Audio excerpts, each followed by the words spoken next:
Իդեալ համակարգը տեղաբաշխում է 1 միլիարդ դրամի գովազդային ֆոնդ նորակառույց բնակարանների բոլոր շահառուների միջև։ Յուրաքանչյուր ընտանիք կարող է ստանալ 500,000 դրամի սերտիֆիկատ, որը կդառնա ձեր առաջին քայլը բնակարանը երազանքի տուն դարձնելու ճանապարհին։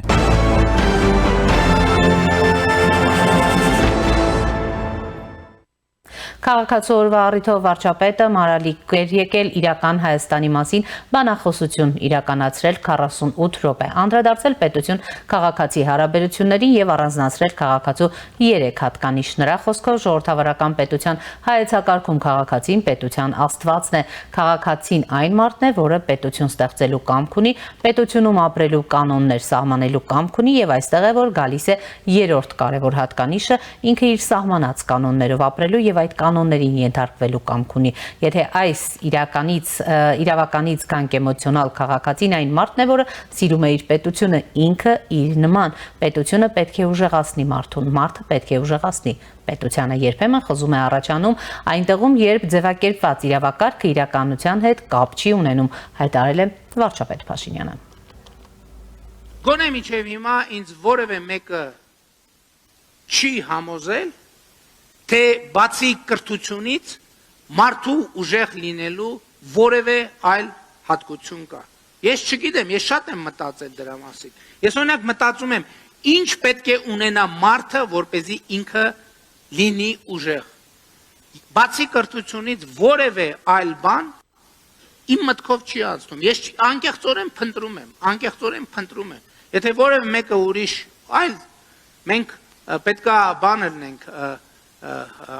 բաց միտք ունենանք, ով ուրիշ տարբերակ ունի առաջարկելու, ես դեմ չեմ, թող առաջարկի քննարկենք, բայց ես բացի կրթությունից ուրիշ որևէ տարբերակ չեմ տեսնում, որովհետև ուժեղ է միայն կրթված մարդը,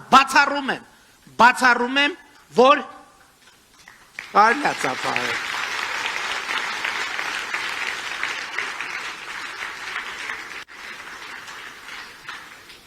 Եվ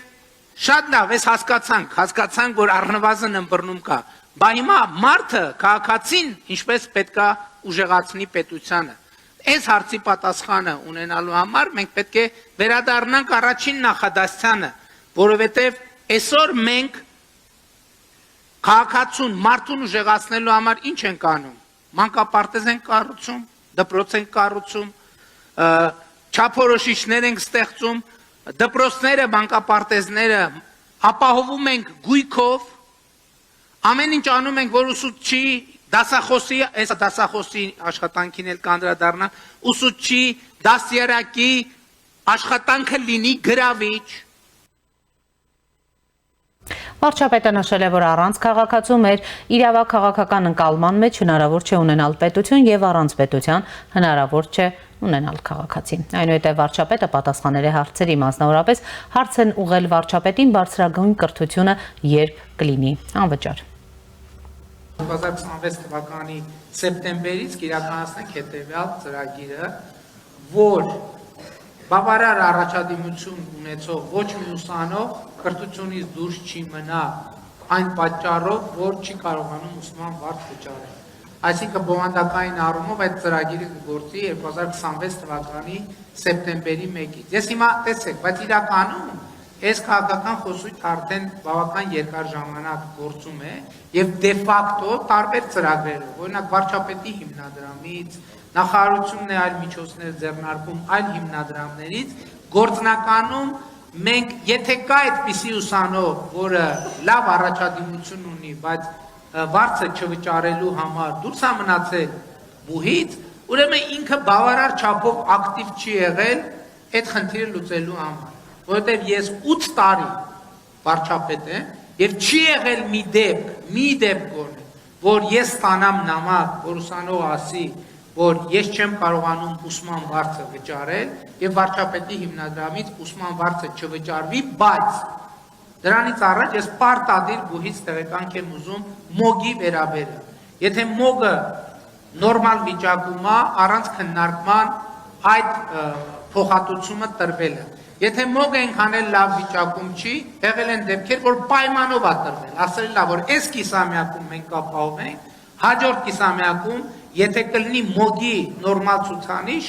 կշարունակենք, եթե չի լինի, ստեղ նրբությունը գիտեք ինչա, հարգելի ներկաներ, ստեղ չուզողության մեջ չի խնդիրը։ Ես ուզում եմ մենք դուրս գանք այն տրամաբանությունից, որ բոլորը պետքա բուհ ընդունվեն, բուհ սովորեն եւ ավարտեն։ Եթե որը մեկը չի սիրում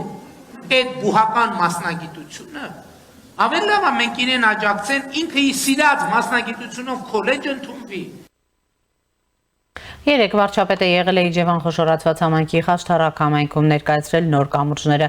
ցույց տվել Չինչին բնակավայրը, որն առաջին անգամ իր պատմության մեջ ասֆալտապատ ճանապարհ ունի։ Զուգահեռաբար ընդդիմությունն է հայտարարություններով հանդես եկել, մասնավորապես Չարենցավանում Նարեկ Կարապետյանը խոսել է Հայաստանի արդյունաբերականացման ծրագրերի մասին։ Կարապետյանը կստեղծի նոր աշխատատեղեր, մինչդեռ Փաշինյանը Հայաստանն ուզում է բնակեցնել 300,000 ադրբեջանցիներով, հայտարարել է նա։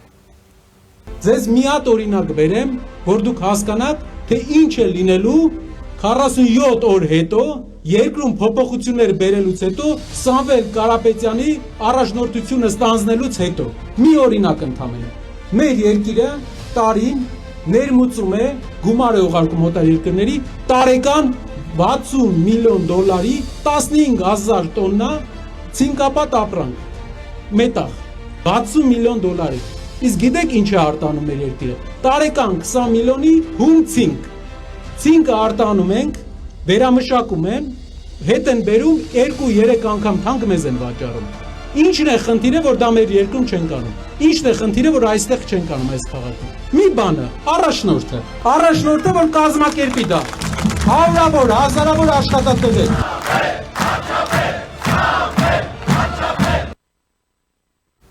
Նարեկ Կարապետյանը նաև նշել է, երեք վարչապետն ասում էր կալուգացի օլիգարխ լսի, մարդ իր ընկերության անունը աշխարհի բոլոր ծայրերում տարել, հայկական իր քաղաքի անունն է դրել, իր բոլոր ընկերություններում հայեր են աշխատում, հայկական եկեղեցիներ է կառուցել, դու ինչ ես արել, որ ասում ես կալուգացի օլիգարխ, բացի քաղաքացիներին վիրավորելուց ու Հայաստան 300,000 ադրբեջանցիներ բերելու ծրագրին համաձայնություն տալուց, ասել է նա։ Մասիսում էլ Հայաստան դաշինքի վարչապետի թեկնածու Ռոբերտ Քոչարյանն է խոսել թոշակների բարձրացումից։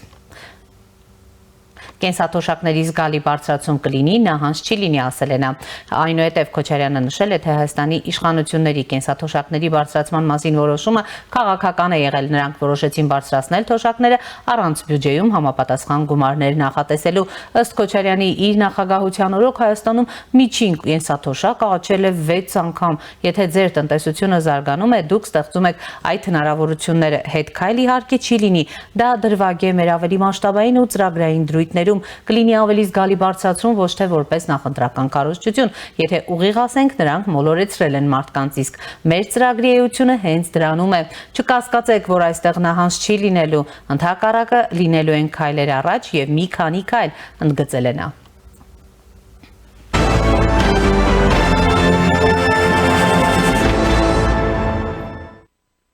Քննչական կոմիտեն հայտնում է, որ Շիրակի մարզային քննչական վարչությունում քննվող քրեական վարույթի նախաքննության ընթացքում ընտանիքի անդամներից 4-ի նկատմամբ հարուցվել է հանրային քրեական հետապնդում, ուժեղ Հայաստան դաշինքի հավաքին մասնակցելու նպատակով մի խումբ անձանց նյութապես շահագրգռելու համար։ Ըստ հաղորդագրության խոսքը ապրիլի 11-ի հավաքի մասին է։ Իրավապահների հաղորդմամբ 4 անձինք հավաքին մասնակցելու նպատակով նյութապես շահագրգռել են մի խումբ անձանց, այդ թվում անչափահասների, խոստանալով հավաքին մասնակցելուց հետո մասնակցության համար յուրաքանչյուրին տալ 10,000 դրամ։ Քննչական կոմիտեի տարածած հաղորդագրության համաձայն Շիրակի մարզի Արթիկ համայնքի փոքր Մանթաշ բնակավայրից կազմակերպվել է մի խումբ անձանց տեղափոխումը Երևան, որտեղ ուժեղ Հայաստան կուսակցության կողմից կազմակերպված հավաքին մասնակցելուց հետո նրանք վերադարձել են փոքր Մանթաշ եւ ստացել հավաքին մասնակցելու համար նախապես խոստացված 10,000 դրամ գումարները։ Մեղադրանք է առաջադրվել 4 անձին, նրանցից մեկի նկատմամբ կիրառվել է տնային կալանքը ու բացակայելու արգելքը, մյուս երկուսի նկատմամբ վարչական հսկողությունը եւ բացակայելու արգելքը, իսկ անչափահասի նկատմամբ դաստիարակչական հսկողություն։ Կուսակցությունից առայժմ չեն մեկնաբանում քննչական կոմիտեի տարածած հաղորդագրությունը։ Առաջինի տաղավարում այս պահին զրուցելու եմ ազգային ժողովի քաղաքացիական պայմանագիր խմբակցության պատգամավոր Լիլիթ Ստեփանյանի հետ։ Բարև ձեզ, Տիկին Ստեփանյան, շնորհակալ եմ հրավերն ընդունելու համար։ Ինչպես տեսնում եք, նախընտրական կրքերը բավականին թեժ են եւ ուրեմն բավականին մեղադրանքներ կան ձեր հասցեին, բայց նախ անդրադառնանք քիչ առաջ քննչական կոմիտեի տարածած հաղորդագրությանը, փաստորեն հանրահավաքին մասնակցելու համար յուրաքանչյուրին 10,000 դրամ։ Հիմա էլ սա վերջին 1-2 ամսվա ընթացքում բոլոր հաղորդագրությունները կլինի հակակոռուպցիոնի քննչականի ուղիղ ուժեղ Հայաստանին են առնչվում։ Հիմա փաստորեն այս մյուս դեպքն է բացահայտվում։ Նախ ձեր գնահատականը ստացվում է միայն այս քաղաքական ուժն է դիմում այսպիսի քայլերի, նկատի ունեմ նյութական ուրեմն շահագրգռության քաղաքացիների, թե այստեղ կա ուրեմն քաղաքական որոշակի էլեմենտ, ինչպես պնդում են իրենք, որոշում եք այսպես քաղաքական հետապնդում իրականացնել ընդդիմադիր ուժեղ Հայաստանի ներկայացուցիչների նկատմամբ համեցեք։ Շնորհակալ եմ հարցերի համար եւ շնորհակալություն հրավերի համար, ինչպես դուք ճիշտ նկատեցիք, վերջին ամիսների ընթացքում սա երևի 5-րդ դեպքն է արդեն,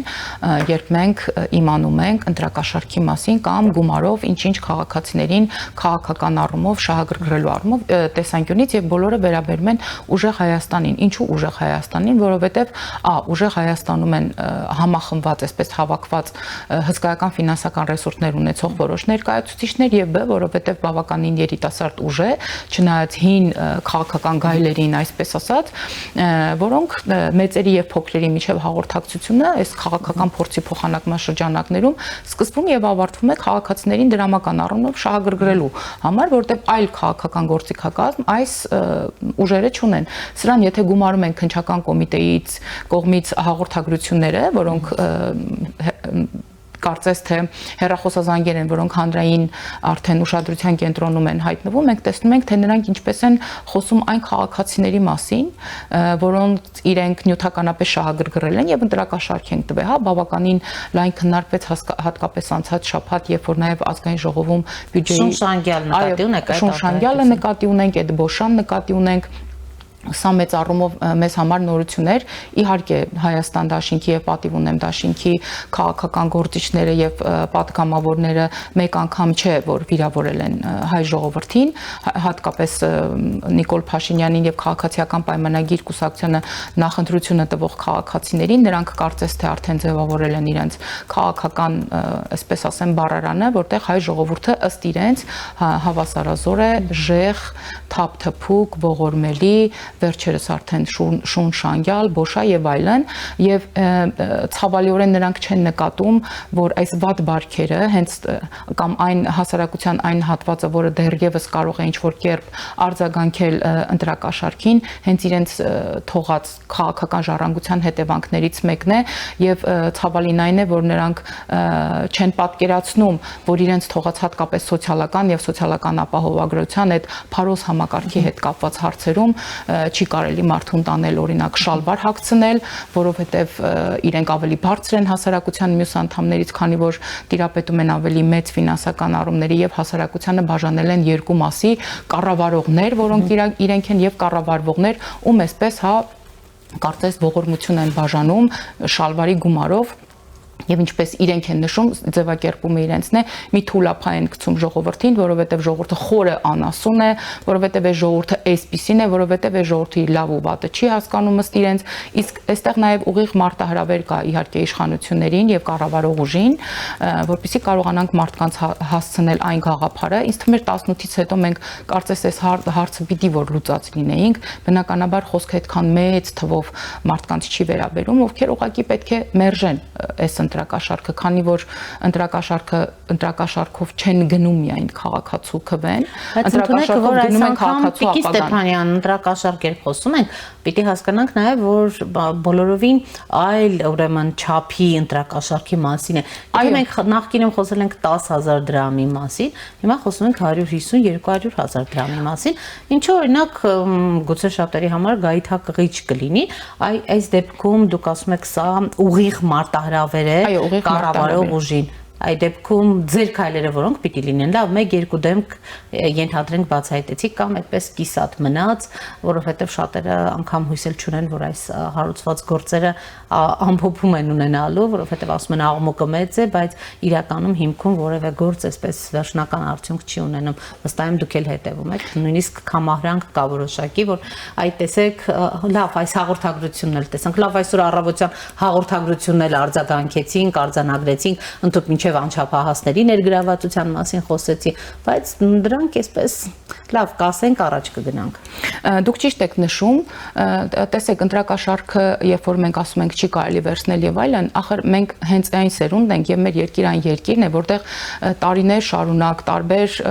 համապետական քաղաքական միջոցառումների ժամանակ հենց այդ ընտրակաշարքն է մեր տունը քանդել, երբ որ մարդիկ վերցրել են 5000 դրամ, 6000 դրամ կամ 10000 դրամ կամ ինչպես Նարեկ Կարապետյանի հայրն էր բաժանում 1 կիլոգրամ բրինձ, 1 կիլոգրամ շաքարավազ, լավագույն դեպքում 2 կիլոգրամ կարմիր լոբի, ախր չէ որ դրան այդ ընտրակաշարքով ձևավորված իշխանության պատճառով է որ մեր պետությունը եւ մեր պետական ինստիտուտները չեն կարողացել առաջ գնալ եւ չեն կարողացել կատարելագործվել, երբ որ դրան գումարում ենք բոլոր այն քաղաքական ուժերի, մասնավորապես Գագիկ Ծառուկյանի, մասնավորապես Հանրապետական կուսակցության, մասնավորապես Դաշնակցության կողմից, երբ որ ընտրակաշարքները բաժանվել են, նրանք անպայման կոալիցիայի մաս են կազմել եւ հետագայում մենք կարող ենք տեսնել, թե նրանք դառնալով իշխանության որոշակի մաս, ինչպիսի մեծ սուբսիդավորումներ են ստացել հենց այդ նույն կառավարությունից, որոնք հակված են եղել եւ նվիրված են եղել իրենց տարբեր ոլորտների բիզնեսների զարգացմանը։ Այսինքն նրանք քաղաքացուն տվել են այդ 2 կիլոգրամ բրինձը ապագա 5 տարիների համար եւ հետո պետությունից իրենց պայմանական ասած X գումարը, որ ընտրակաշարք են բաժանել, հետագայում սուբսիդիաների արդյունքում կարողացել են 1000 անգամ X սարքել կամ նույնիսկ ավելի մեծ թվով X-եր սարքել, որը նաեւ որոշակի արտոնություններ են նրանց տվել եւ իրավական դաշտում եւ սոցիալական դաշտում եւ քաղաքական դաշտում։ Մենք այն սերունդն ենք, որը պետք է կտրի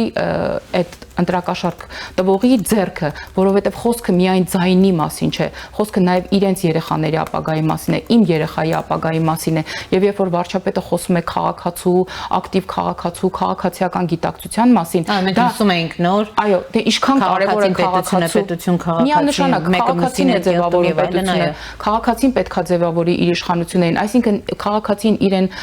հասանելիք այդ իրավունքների եւ իշխանության մի մասը պատվիրակում է ինչ-որ քաղաքական ուժերի, որպեսզի նրանք կարողանան հետագայում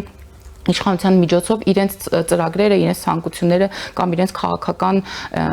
այսպես ասեմ, շահերը եւ հետաքրքրությունները իրանցնեն։ Ախր երբ որ նրանք գնում են քեզնից այդ իրավունքը, այդ իշխանությունը, դու այլևս դառնում ես ձայնազուրկ։ Ամբողջ խնդիրը սա է եւ մենք սա ենք ցանկանում պայքարելու, հիմա պայքարավեր եք սա համարում, նաեւ իշխող են։ Հիմա որպեսզի ընդգծեմ, թե ինչքան կարեւոր է քաղաքացու ձայնը, այ դուք ասացիք, երբ որ ընտրակաշարքի թվերը հասել են արդեն 200,000-ի, երբեմն նույնիսկ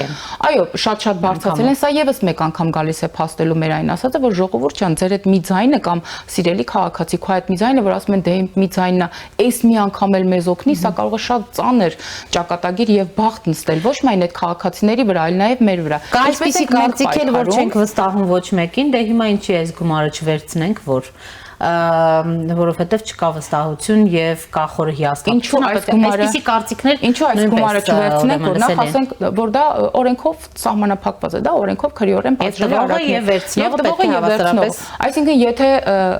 որևէ անց կամ որևէ ջեբգիր, օրինակ ավտոբուսում որևէ մեկից կամ հանրային վայրերում որևէ մեկից ինչ-որ գողություն է անում, նրան անպայման փնտրում է, չէ՞, իրավապահ համակարգը լինում է հայտ, հետո իրավապահ համակարգը փնտրում է եւ երբ որ գտնում է, նրան որոշակի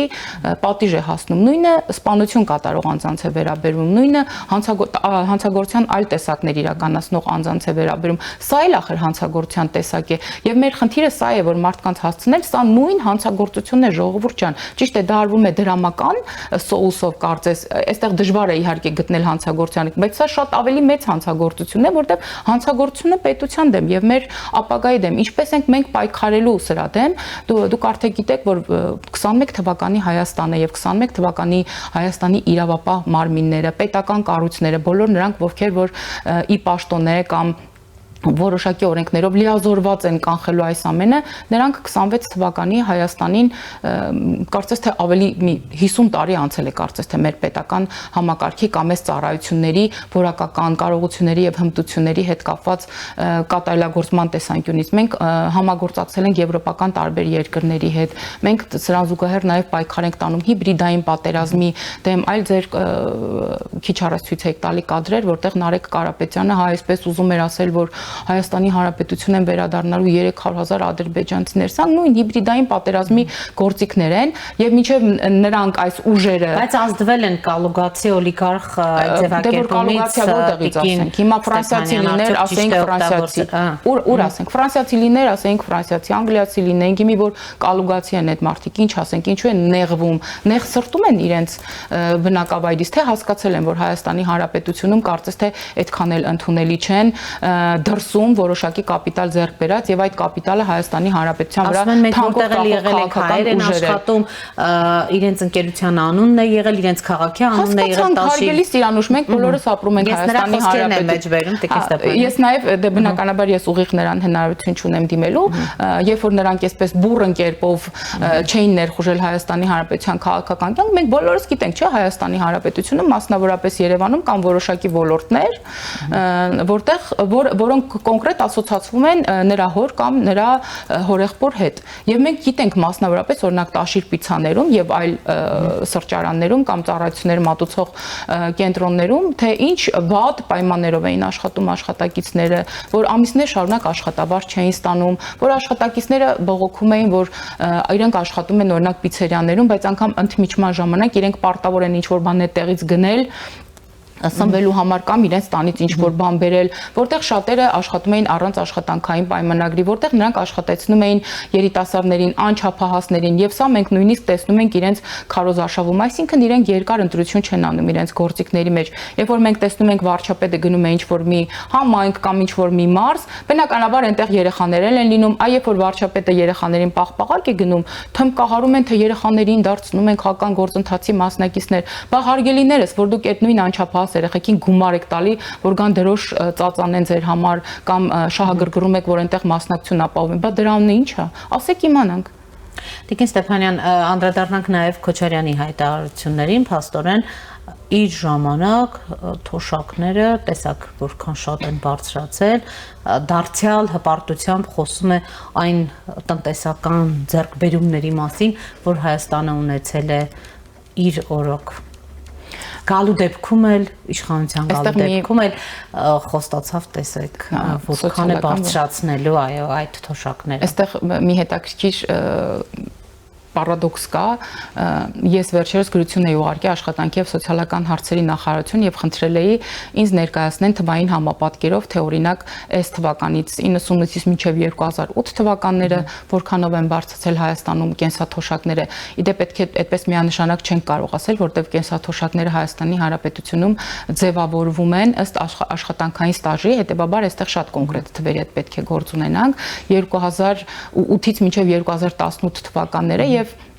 ինչ խոսք Ռոբերտ Քոչարյանը ճիշտ է ասում, որ իր իշխանության օրոք մի քանի անգամ 30 դրամով եւ 50 դրամով բարձրացել են թոշակները, բայց Ռոբերտ Քոչարյանը մոռանում է նշել, որ այդ 30 եւ 50 դրամանոց բարձրացած կենսաթոշակները նաեւ աշխատավարձերը չեմ կարող առանձնացնել, օրինակ մարդիկ 7 ամիս, 8 ամիս եղել են դեպքեր, որ մի տարի չեն ստացել։ Հետեւաբար նա ճիշտ է ասում, որ նրանք բարձրացրել են թոշակները, չգիտեմ քանի անգամ, 20 դրամով, 15 դրամով, 18.5, 10 դրամով, բայց մոռանում են նշել, որ օրինակ 10 ամիս նրանք թոշակ եւ աշխատավարձ չեն տվել քաղաքացիներին եւ որ օրն էլ թոշակ ու աշխատավարձ են տվել, դա այսպես ազգային իրադարձության կամ ազգային տոնախմբության նման մի էֆեկտ է թողել հայ հանրության մեջ, ինչ խոսք Ռոբերտ Քոչարյանը սկզբի հատված ասում է, վերջում մոռանում է ավելացնել։ Ռոբերտ Քոչարյանը նաեւ մոռանում է ասել, որ օրինակ իր իշխանության տարիներին եւ նաեւ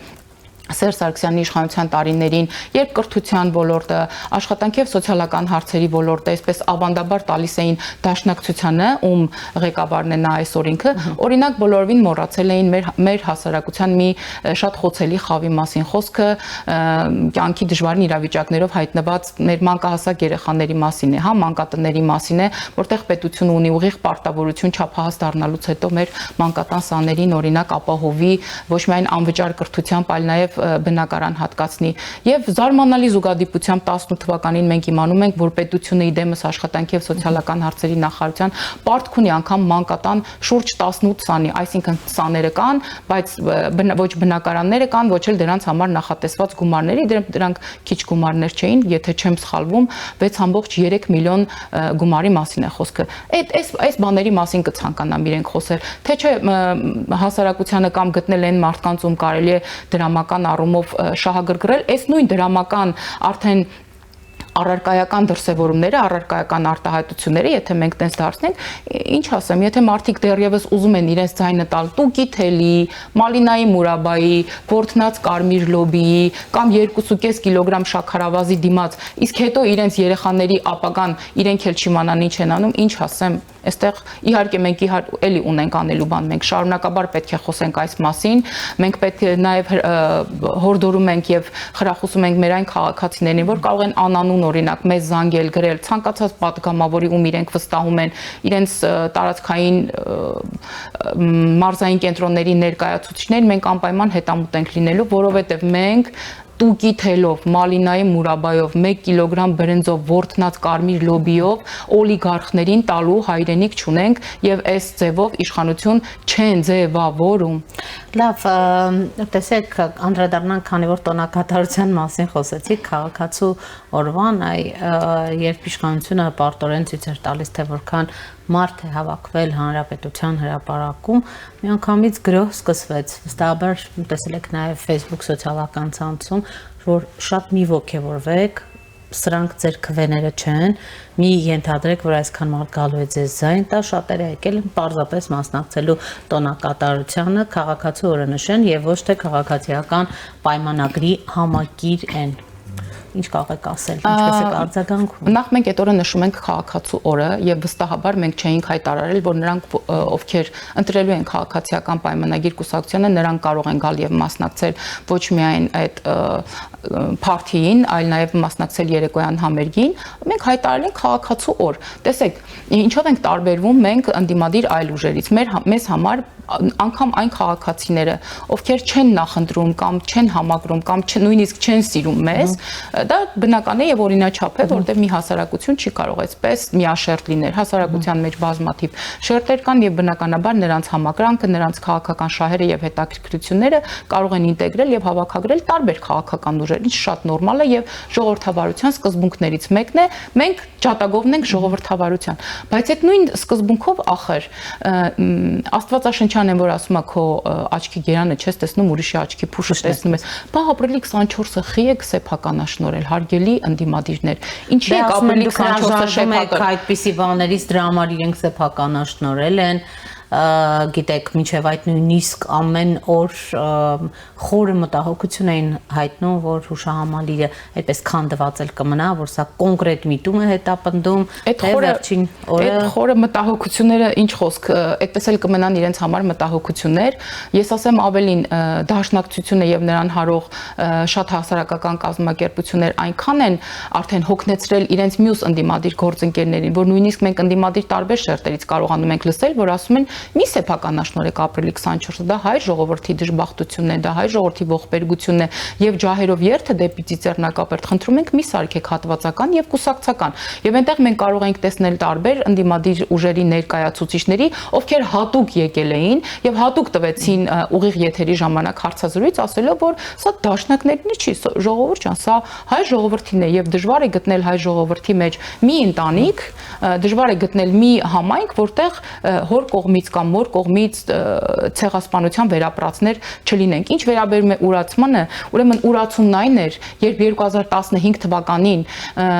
որոշակի գումարներ տարով ցեղասպանության թանգարան ինստիտուտին այնքան էին, այսպես ասեմ, լղոզել այդ վերանորոգված կամ շինարական աշխատանքները, որ մենք միայն 2 տարի առաջ ենք կարողացել կտուրի հարցը լուծել, որպիսի անձրևաջրերը եւ ձնհալից առաջացած ջրերը չլցվեն եւ չհարամեն այն ամբողջ ժառանգությունը ցեղասպանության հետ կապված որոնք մենք ունենք կոնկրետ հանձնարարություն նաև փոխանցելու այլ սերունդների։ Ինչ վերաբերում է Ծիծեռնակաբերդին, այդ վայ-վույերը մեկ անգամ եւս ապացուցեցին, որ այս մարդիկ պատրաստ են զոհերի հիշատակի վրա, Արցախից բռնի տեղահանված մեր հայրենակիցների վրա, տարբեր ժամանակների էսկալացիաների ընթացքում զոհված մեր զինվորների արյան վրա, ամեն ինչի վրա նրանք փորձում են գեներացնել քաղաքական շահեր եւ իրադարձություններ։ Քարերը Ծիծեռնակաբերդի այդ մույթերը դուրս էին եկել եւ շատ հնարավոր է որ ընկներին։ Ես ձեզ վստահեցնում եմ, եթե մենք ձեռնամուխ չլինեինք այդ վերանորոգման աշխատանքներին եւ Աստված մի արասցե, այնտեղից գոնե մեկ փշուր քար ընկներ, ասելու են այս իշխանությունները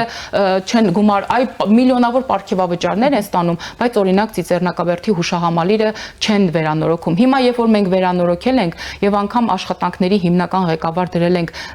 ճարտարապետներից մեկին, Սաշուրին ով վերահսկում է այդ աշխատանքները, ով միշտ շինարարների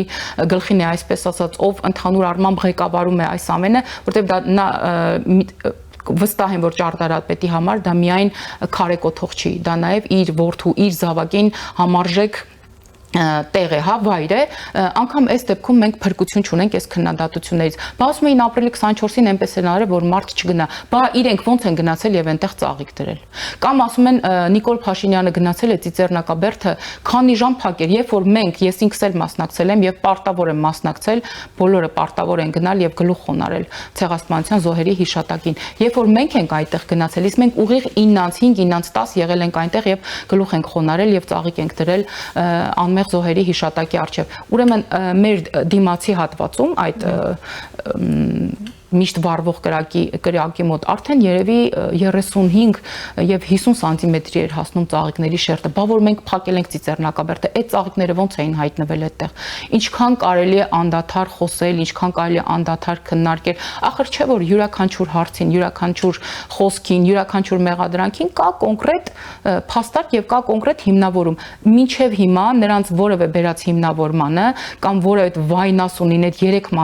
մանեթանոց լացը երկար կյանք չի ունեցել։ Եկել է հասել է օրը, եկել է հասել է ժամը եւ մարդիկ բոլորովին այլ իրականություն են տեսել եւ մարդիկ բոլորովին այլ իրավիճակ են տեսել։ Տիկին Ստեփանյան, եւ վերջին հարցն եմ ուզում տալ, Մոլդովայում եւ Հայաստանում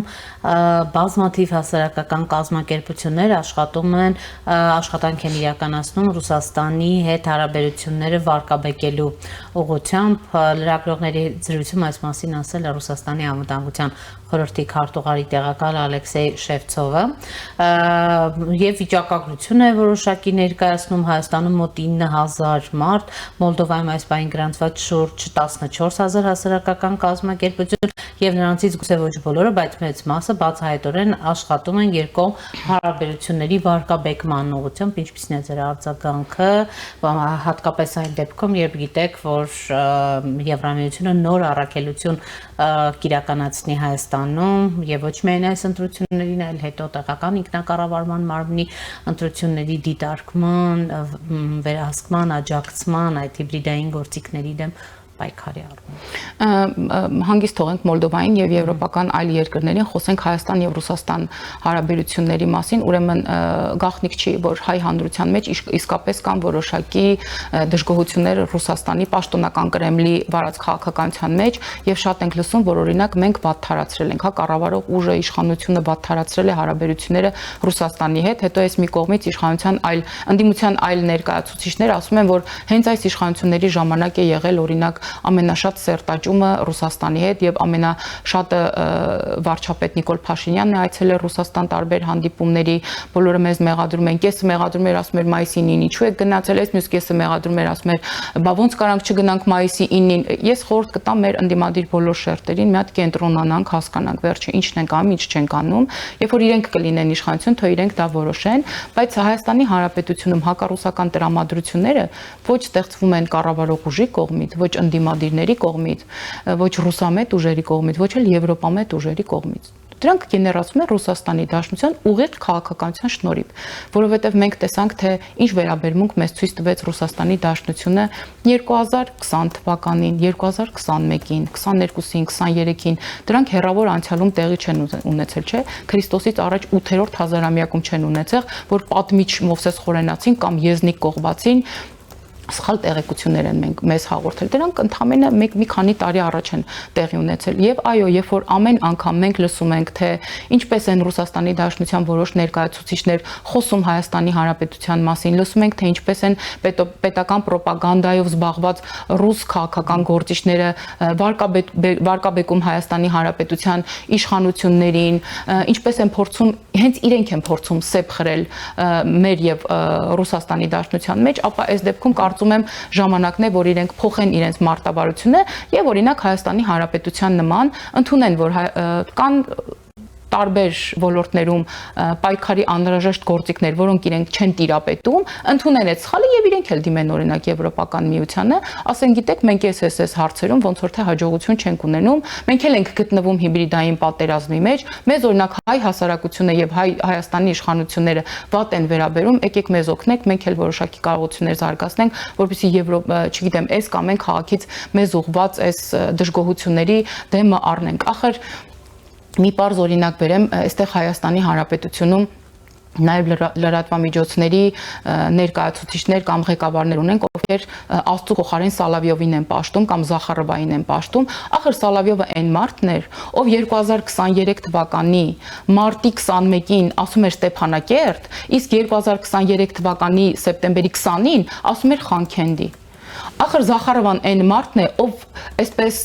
անզուսպ ծիծաղում է, երբ խոսում են Հայաստանի Հանրապետությունում ձևավորված լեգիտիմ իշխանություններից որևէ մեկի մասին։ Ամբողջ աշխարհը ծիծաղում է Ռուսաստանի վրա եւ Զախարովայի վրա, Զախարովան որոշել է, որ պետք է ծիծաղի մեր վրա։ Ախր Լավրովն էր, որ ասում էր մենք ՀԱՊԿ չունի պատասխանատվության գոտի Ջերմուկի հատվածում կամ Վարդենիսի հատվածում, երբ որ Հայաստանի Հանրապետությունը գտնվում է ՀԱՊԿ-ում եւ Հայաստանի Հանրապետության պետական տարածքը գտնվում է ՀԱՊԿ-ի ուղիղ պաշտպանության ներքո։ Ախր այդ նույն Ռուսաստանի Դաշնության պաշտպանության նախարարն էր, Շայգուն էր, որ ասում էր մենք հրաշալի ռազմական օպերացիա իրականացրեցինք Հայաստանի եւ Լեռնային Ղարաբաղի ժողովրդի դեմ։ Այսքանից հետո դեռ Հայաստանի Հանրապետության հասարակությունն է դժգոհություն գեներացնում կամ իշխանություններն են դժգոհություն գեներացնում։ Գուցե ժամանակն է, որ իրենք փոխեն, այդ նույն մարդիկ փոխեն իրենց վերաբերմունքը եւ ի վերջո Հայաստանի Հանրապետությանը ընդունեն այնպիսին, ինչպիսին մենք կանք։ Մենք անկախացել ենք, մենք ունենք անկախ պետություն, մենք ինքնորոշված ենք եւ խորհուրդ ենք տալի բոլոր նրանց, ովքեր հավանում են, ուզում են, որպեսզի Հայաստանի Հանրապետությունը մնա ինքնիշխան, անկախ պետություն, ապա անպայման հունիսի 7-ին մի քանի անգամ գցեն բռնել, նոր իրենց վերջնական քվեն այս կամ այն ուժին։ Շնորհակալ եմ Տիկի Ստեփանյան։ Շնորհակալ։ Առաջինի տաղավարում զրուցում է Ազգային ժողովի քաղաքացիական պայմանագիր խմբակցության պատգամավոր Լիլիթ Ստեփանյանի հետ։ Կարճատև դադար է մեր եթերում։